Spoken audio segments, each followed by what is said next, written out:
ಕೆಲವೊಂದು ಜಾನುವಾರುಗಳು ಅದರ ತೂಕ ಮತ್ತು ವಿಶಿಷ್ಟ ಗುಣಲಕ್ಷಣಗಳಿಂದ ಸಾಕಷ್ಟು ಸುದ್ದಿಯಾಗಿರುತ್ತೆ. ಹಾಗೆ ಇಲ್ಲೊಂದು ವಿಶ್ವದ ಅತ್ಯಂತ ದುಬಾರಿ ಹಸುವೊಂದು ಸಾಕಷ್ಟು ಸುದ್ದಿ ಆಗ್ತಿದೆ. ಈ ಹಸು ವಿಶ್ವದಲ್ಲೇ ದುಬಾರಿಯಾಗಿದ್ದು ಏಕೆ ಅನ್ನೋದನ್ನ ನಾನು ಹೇಳ್ತೀನಿ ನೋಡಿ. ಇತ್ತೀಚೆಗಷ್ಟೇ ಬ್ರೆಜಿಲ್ನಲ್ಲಿ ವಿಯಾಟಿನ 19 FIV ಮಾರಾ ಇಮೋನಿಸ್ ಎಂಬ ಹೆಸರಿನ ಹಸುವಿನ ಬೆಲೆ ದಾಖಲೆ ಬರೆದಿದೆ. ಇದು ಒಟ್ಟು 40 ಕೋಟಿ ರೂಪಾಯಿಗಳಿಗೆ ಮಾರಾಟವಾಗಿ ಗಿನ್ನಿಸ್ ದಾಖಲೆ ಬರೆದಿದೆ. ಇದರ ತೂಕ ಒಟ್ಟು 1101 kg ಇದೆ. ಈ ಹಸು ತನ್ನ ವಿಶಿಷ್ಟ ಜೀನ್ನಿಂದ ದಾಖಲೆ ನಿರ್ಮಿಸಿದೆ.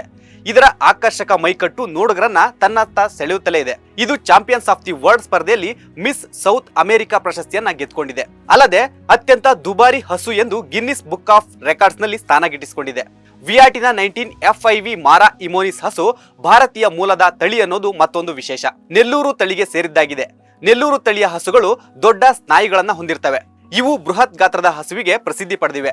ಮತ್ತೊಂದು ವಿಶಿಷ್ಟ ಲಕ್ಷಣವೆಂದ್ರೆ ಅವುಗಳ ಮೇಲಿನ ಕೂದಲಿನಲ್ಲಿ ಬಿಳಿ ಗಂಟುಗಳು ಹಾಗೂ ಸಡಿಲವಾದ ಚರ್ಮವನ್ನ ಹೊಂದಿರ್ತವೆ. ಮಾತ್ರವಲ್ಲ, ಅದು ಬಿಸಿ ವಾತಾವರಣದಲ್ಲೂ ಹಸುವಿನ ದೇಹವನ್ನ ತಣ್ಣಗಾಗಿಸುವಂತೆ ಮಾಡುತ್ತೆ. ಇವುಗಳಿಗೆ ಆಹಾರ ಸಿಗದೇ ಇದ್ದಾಗ ಶಕ್ತಿಗಾಗಿ ಕೊಬ್ಬನ್ನ ಸಂಗ್ರಹಿಸಲು ಇದು ದೊಡ್ಡ ಗಾತ್ರದ ಗೋನುಗಳನ್ನ ಹೊಂದಿರುತ್ತವೆ. ಜಾನುವಾರು ಉದ್ಯಮದಲ್ಲಿ ಇದಕ್ಕಿಂತ ಬಲಿಷ್ಠವಾದ ಹಸು ಇನ್ನೊಂದಿಲ್ಲ. ಈ ವಿಶೇಷ ಗುಣಲಕ್ಷಣಗಳು ಈ ಹಸುವನ್ನ ಅತ್ಯಂತ ದುಬಾರಿಯನ್ನಾಗಿ ಮಾಡಿದೆ.